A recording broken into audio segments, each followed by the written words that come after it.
Bienvenidas y bienvenidos.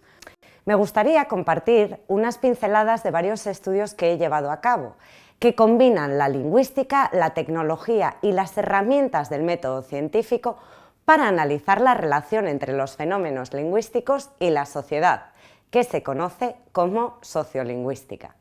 Además, tienen un enfoque crítico, ya que analizan situaciones en las que se produce un desequilibrio de poder, que también se reflejan en el uso de la lengua. En este caso vamos a analizar la situación de la mujer desde una perspectiva feminista en distintos contextos. ¿Qué es el feminismo?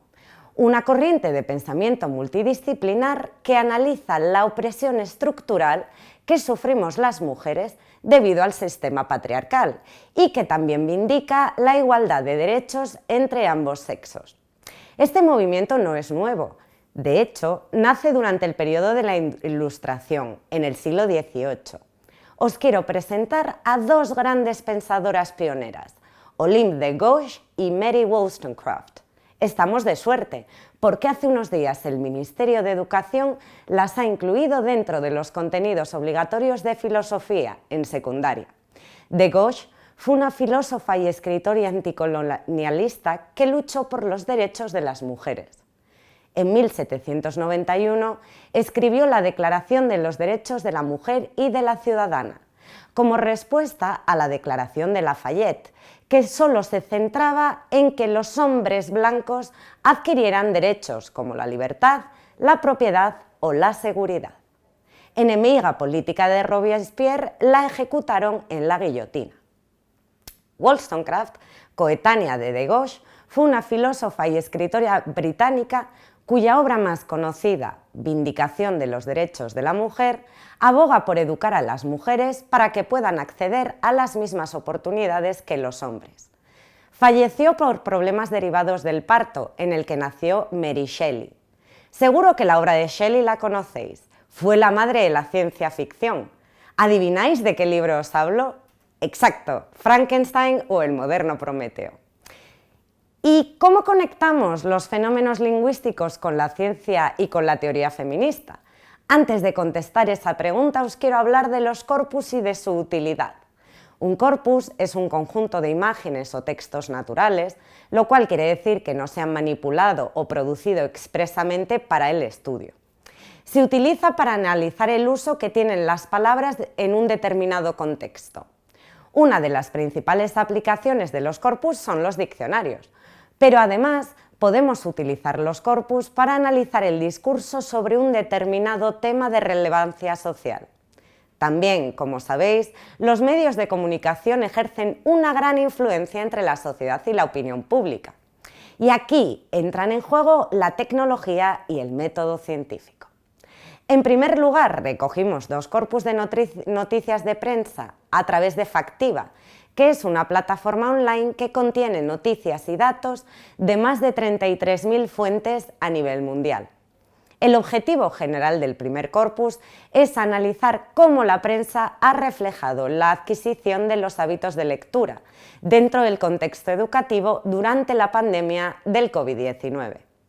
Se recogió un corpus de 117 noticias de prensa sobre esta temática, que se analizó con el programa AntConc, un software para analizar textos y buscar repeticiones. Los datos observables indicaron que el 51,3% de las noticias versaban sobre temáticas relacionadas con actividades de fomento de la lectura y eventos cancelados. Desde una perspectiva crítica, este hecho nos indica que la prensa no ha funcionado como una plataforma de denuncia sobre las múltiples dificultades relacionadas con la adquisición de competencias lectoras durante la pandemia. Pero también la falta de repeticiones es un dato en sí mismo, aunque parezca una contradicción. Por ejemplo, dentro de las noticias en las que se menciona al grupo familiar, solo en el 12,5% se explicita la palabra madre, a pesar de que múltiples estudios indican que las mujeres son las principales afectadas cuando aumenta la carga de trabajo en el hogar, como ha sucedido durante el confinamiento. Para poder cambiar la situación de cuidados no compartidos y sensibilizar sobre este tema, el primer paso es dar visibilidad a esa situación estructural. Recordemos que lo que no se nombra no existe. El segundo corpus recoge 370 noticias de prensa relacionadas con la manifestación del 8M, en el Día Internacional de la Mujer, de 2018 a 2021. También utilizamos Factiva y Antcong, como en el caso anterior. Hay que matizar, porque el contexto siempre es importante, que el 14 de marzo de 2020 comenzó el confinamiento sanitario por la pandemia del COVID-19, 6 días después de la manifestación del 8M, que en los últimos años ha congregado a muchísimas personas. Y aquí entra en juego una herramienta del método científico, la estadística inferencial. De nuevo, con la ayuda de la tecnología, en este caso el programa SPSS, se comprobó a través de tablas de contingencia y de residuos corregidos si existía una asociación entre el año de publicación y la temática de las noticias. Los resultados indicaron que en 2019 se recogieron más noticias asociadas a las reivindicaciones feministas, mientras que en 2020 la asociación más fuerte es con la temática legal, ya que se imputó al delegado del Gobierno en Madrid por permitir la manifestación del 8M. La justicia dictaminó que no hubo relación entre la concentración por el 8M y la propagación de la pandemia. Por cierto, en algunas ocasiones la prensa se refirió a la jueza instructora del caso como el juez o la juez, a pesar de que jueza es una palabra aceptada por el Diccionario Normativo de la Lengua Española. Recordad, lo que no se nombra no existe. El 8M de 2021 no se permitieron concentraciones por motivos sanitarios.